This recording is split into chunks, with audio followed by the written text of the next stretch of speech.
The last image anyone had of Emily Carter was a smear of neon on wet pavement, one small figure under a streetlight, walking as if the night itself might swallow her whole.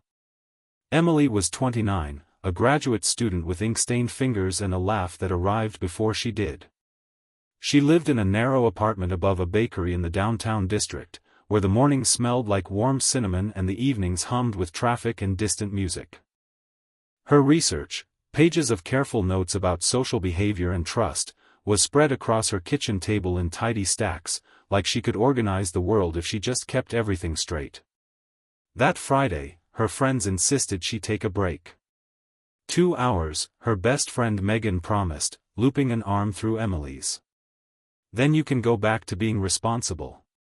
Emily smiled the way she always did when she was trying not to admit she needed it. She wore a dark coat against the chill and a scarf that smelled faintly of her lavender detergent. By the time they reached the harbor room, the nightclub's bassline was already thudding through the sidewalk, vibrating up through their shoes and into their ribs. Inside, the air was crowded, perfume, spilled soda, warm bodies, and the sharp bite of cleaning spray from the bathrooms. Emily stuck close to her friends, talking over the music, laughing when Megan shouted jokes into her ear. She drank slowly, more for the ritual than the buzz, and kept checking her phone, habit, not worry. Her boyfriend, Daniel, had texted earlier, "Be safe. Call me when you're home." Around 1:30 a.m., the group began to split. One friend had an early shift. Another was going home with her partner. Megan offered to share a ride, but Emily hesitated. She didn't want to be the reason everyone had to leave. "I'm fine," she said, lifting her chin with that stubborn little confidence that made professors trust her and strangers offer directions. "It's not far." Megan frowned. "Text me when you're in." Emily promised she would. Outside, the city had changed. The streets were quieter, slick with mist, reflecting traffic lights in thin ribbons of color. The laughter from the club softened behind her as she started walking, hands tucked into her pockets, head down against the cold. She passed shuttered storefronts and a bus stop with a torn advertisement flapping like a tired flag. A security camera across the street caught her at 1:56 a.m., stepping into frame and out again, alone. Then another camera, farther down the block, showed something different, Emily walking beside a man.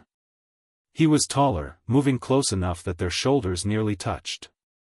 The footage had no sound, but anyone watching could see him leaning in, talking, his hand lifting in a casual gesture, like he was guiding her, like he knew exactly where he wanted her to go.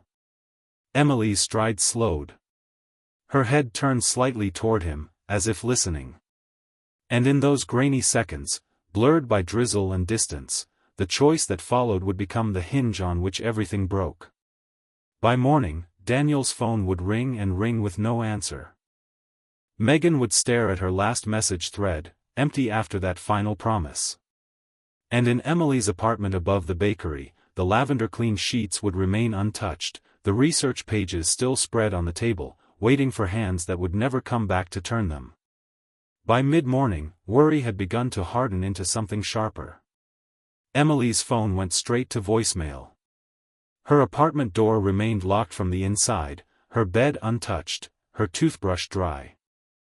Daniel stood in the small kitchen, staring at the untouched coffee mug by the sink, his jacket still on, as if he might need to run at any second. When he called Megan, her voice cracked before he finished the sentence. She didn't make it home. Police logged Emily as missing just after noon. At first, it was treated the way so many disappearances were, an adult woman, no immediate sign of distress, possibly out with friends. But the details didn't fit. Emily hadn't taken clothes. She hadn't used her debit card. She hadn't answered a single message, not even from Daniel, whose name always brought a response within minutes. Detectives began where the night had ended. Footage from the harbor room showed Emily leaving alone at 1:52 a.m., her coat buttoned, her posture relaxed. Outside cameras picked her up again, walking south. Then came the clip that shifted the room's mood, a grainy recording of Emily beside an unidentified man.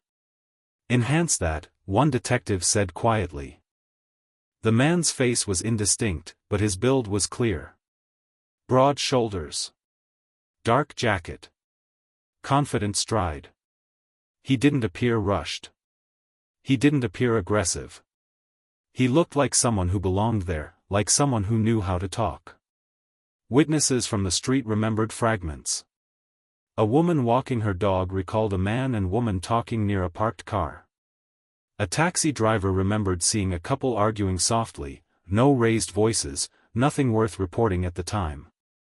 "She didn't look scared," the driver said. "Just unsure." By evening, flyers went up around downtown. Emily's photo, smiling, hair tucked behind one ear, stared out from lampposts and cafe windows.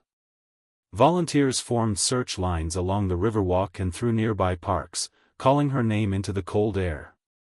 Daniel joined them until his voice went hoarse. Behind the scenes, detectives followed the camera trail. It led to a residential block just beyond the nightlife district, where cameras thinned and streetlights grew farther apart. One camera caught the man opening the passenger door of a sedan. Emily hesitated. The man leaned in, gesturing with an open palm, as if explaining something, reassuring her. She got in. The license plate was partially visible. Enough to narrow it down. The car belonged to Mark Reynolds, 34, a lab technician who lived alone less than 2 miles away. He had no prior convictions. No outstanding warrants. On paper, he was unremarkable: steady job, quiet neighbors, no obvious red flags. When detectives knocked on his door the next morning, Mark answered in sweatpants, eyes bleary, hair uncombed. He seemed confused, then concerned, then eager to help. "Yes, I saw her," he said, rubbing his face. "She was upset. I just wanted to make sure she got home safe." His story flowed easily. He claimed he'd driven Emily part of the way, that she'd asked to be dropped off near a convenience store. He said she'd thanked him and walked away. But as he spoke, one detective noticed something small and wrong. Mark kept correcting himself. The time changed. The location shifted by a block. The color of her coat went from black to blue and back again. Tiny details, but they stacked up, each one tilting the picture further out of balance. And when detectives asked why his car had been cleaned so thoroughly, fresh scent, damp floor mats, trash recently emptied, Mark smiled too quickly. "I like things neat," he said. In the quiet that followed, the room seemed to tighten. Because by then, investigators already knew one thing for certain. Emily Carter had never made it home. Detectives returned to Mark Reynolds' apartment that same afternoon, this time with sharper questions and quieter voices. The unit was sparse, neutral furniture, unopened mail stacked neatly by the door, a faint chemical smell that lingered beneath the artificial lemon of recent cleaning. Too recent. Mark sat at his kitchen table, hands folded, nodding along as if cooperation alone might be enough to keep the walls from closing in. He repeated his story. Again. Each retelling drifted just slightly from the last. The convenience store changed locations. The route he claimed to have driven grew longer, then shorter. He said Emily had been calm, nervous, but not afraid. He insisted she'd asked for help, that he'd simply been a decent person in the wrong place at the wrong time. But evidence has a way of ignoring intentions. Forensic teams processed the sedan parked outside.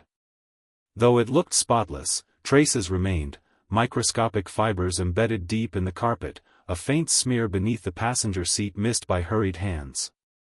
In the trunk, investigators found scratches along the interior lining, small but deliberate, as if something heavy had been dragged in and out. Mark watched from his doorway as the car was towed away. His jaw tightened. At the station, analysts compared the fibers to Emily's clothing. The match wasn't visible to the naked eye, but under a microscope, the truth aligned perfectly. Meanwhile, cell tower data placed Mark's phone somewhere he hadn't mentioned, far beyond the route he described, toward an industrial stretch near the river. When confronted, Mark grew defensive. "You said you wanted honesty," he snapped. "Now you're twisting everything." Detectives didn't raise their voices. They didn't need to. They laid out the timeline instead. They showed him the camera footage. The paused frame of him leaning into the open car door. The time stamp. The partial plate. The silent moment when Emily hesitated before stepping inside. Mark stared at the screen, blinking rapidly. "That doesn't prove anything," he said, but the certainty had drained from his tone. Then came the search warrant. Inside Mark's apartment, investigators uncovered more signs of careful erasure: discarded cleaning supplies, freshly washed clothing still warm from the dryer, a bathroom trash bin emptied but faintly marked along the edges. In his computer history, there were late-night searches from days before Emily disappeared, routes out of the city, isolated access roads, how to remove stains from upholstery. Individually, each detail could be explained away. Together, they told a story Mark hadn't planned on sharing. Late that night, a detective discovered something buried deeper: an old police report from another city, years earlier. A young woman. A similar encounter. A ride offered. An accusation that never made it to trial after key evidence was mishandled and testimony fell apart. Mark Reynolds had walked away from that case. Now, as investigators reviewed the file, a heavy realization settled over the room. If that earlier case had been handled differently, Emily Carter might never have crossed his path. The next morning, Mark was brought in again, this time under formal arrest. His confidence was gone, replaced by exhaustion and a brittle edge of anger. Hours passed. Questions circled. Silence stretched. Finally, somewhere between frustration and fear, Mark began to talk, not all at once, not cleanly, but enough. He admitted he hadn't dropped Emily off where he said he had. He admitted he'd driven farther. When detectives asked where, Mark looked down at the table, his voice barely above a whisper. "There's a place," he said. "Past the old service road." Search teams mobilized immediately, following his directions into a landscape of gravel, weeds, and abandoned lots where the city thinned into nothing. Rain had fallen there overnight, darkening the soil, muting sound. 3 days after Emily vanished, they found her. The discovery sent a quiet shock through everyone involved, not just grief, but a bitter clarity. Because now, there was no longer any doubt. And Mark Reynolds' story was finally running out of places to hide. The recovery of Emily Carter ended the search, but it did not bring relief. The location was exactly as Mark Reynolds had described: a forgotten stretch of land beyond the industrial zone, where rusted fencing leaned into tall weeds and the river moved slowly, thick and dark. The air smelled of damp soil and oil residue, and the silence there felt deliberate, as if the place itself had been chosen to swallow sound. Investigators worked methodically, their movements careful, respectful. Emily was identified by her clothing first, then by the small personal items still with her. News of the discovery reached the city within hours, spreading through social media and news alerts in clipped, restrained language. Graduate student found. Suspect in custody. Daniel received the call just after sunrise. He listened without speaking, his hand pressed flat against the wall as if the room were tilting. When the call ended, he slid down to the floor and stayed there, staring at nothing, the world reduced to breath and disbelief.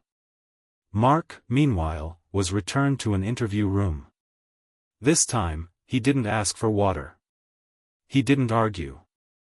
He stared at the table, jaw clenched, shoulders slumped, as detectives laid out what they now knew.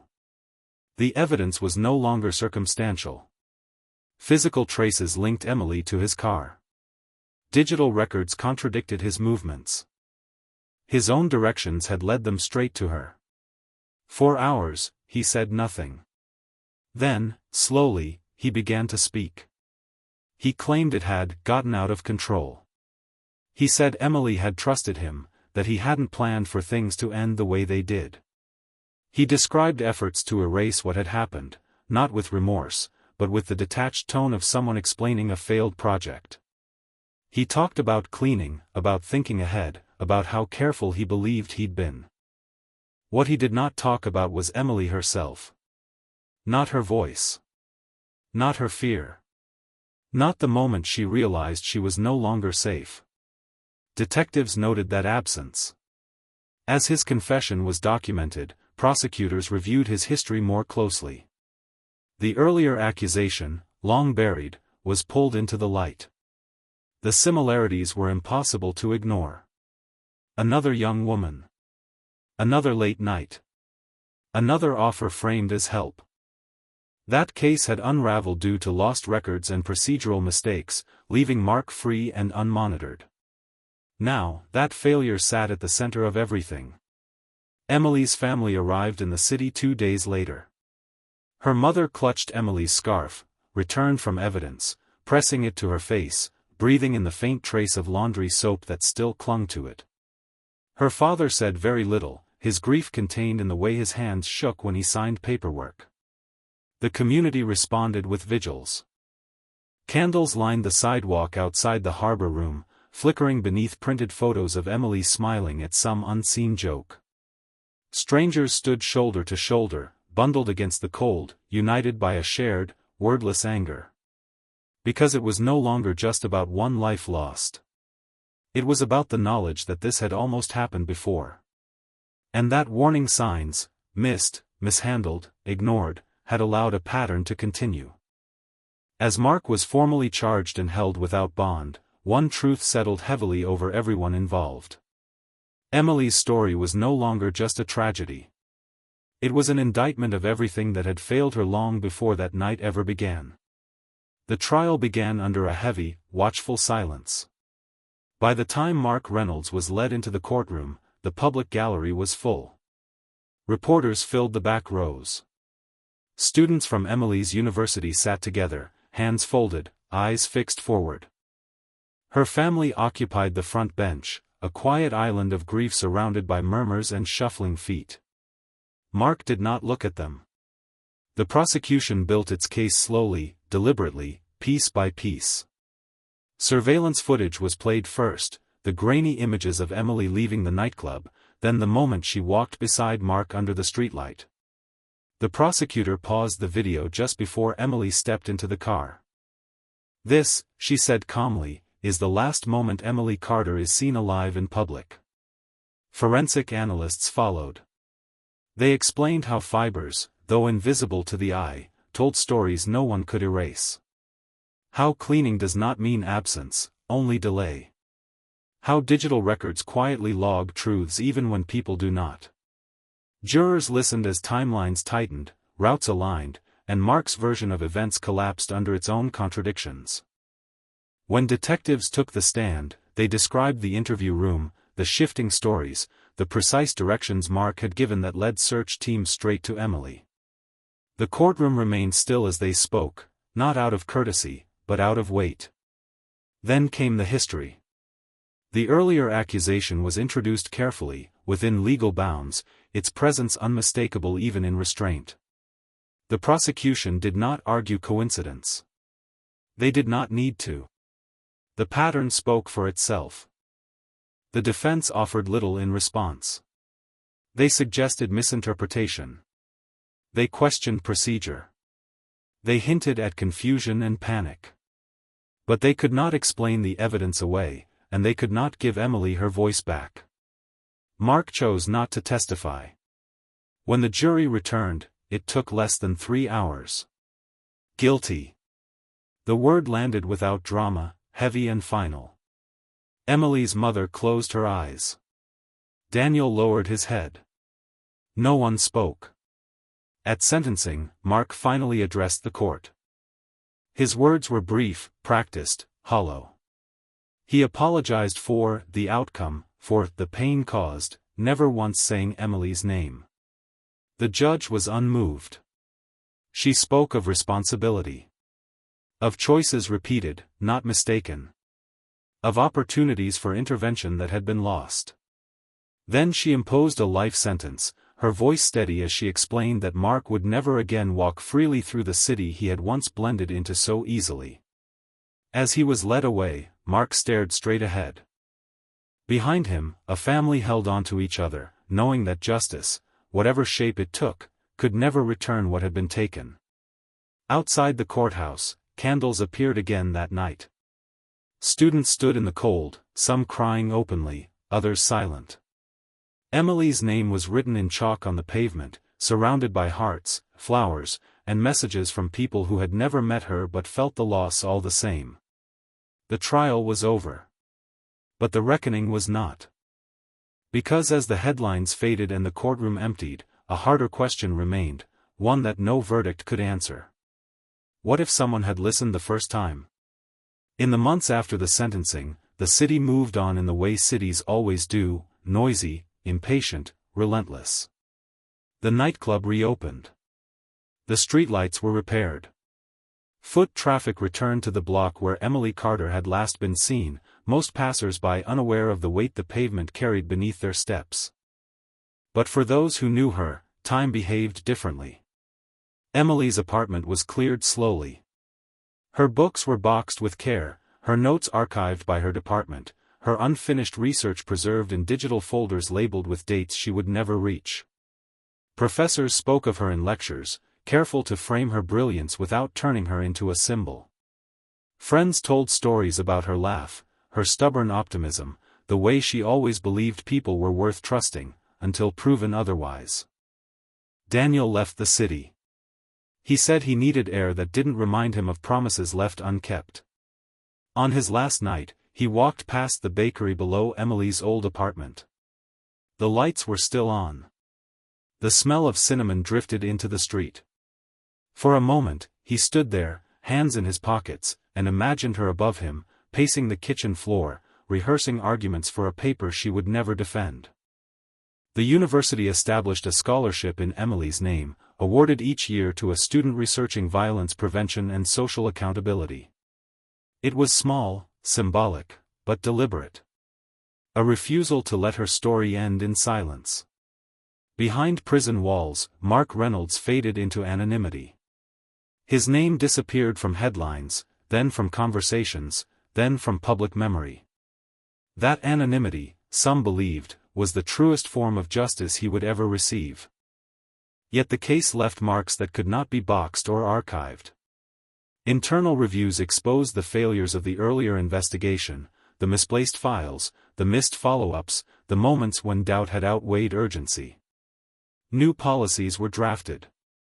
Training was updated. Promises were made. Whether they would hold under pressure remained an open question. Emily's mother spoke at one of the final vigils before moving away. Her voice was steady, though her hands trembled as she held the microphone. "My daughter trusted the world," she said. "I wish the world had protected her back." The candles burned low that night, wax pooling on the sidewalk like small, silent tears. When the crowd dispersed, a single piece of chalk remained untouched on the pavement. Emily's name. It would fade with the next rain, just like the others before it. But the lesson, the cost of ignored warnings, the danger of familiar faces, the irreversible weight of one wrong decision, would linger far longer. Because Emily Carter did not vanish. She was taken. And her story stands as a reminder that predatory violence does not arrive loudly or without warning, it often walks beside you, speaks softly, and waits for the moment no one is watching. The night she didn't come home ended one life. What followed must be enough to protect the next.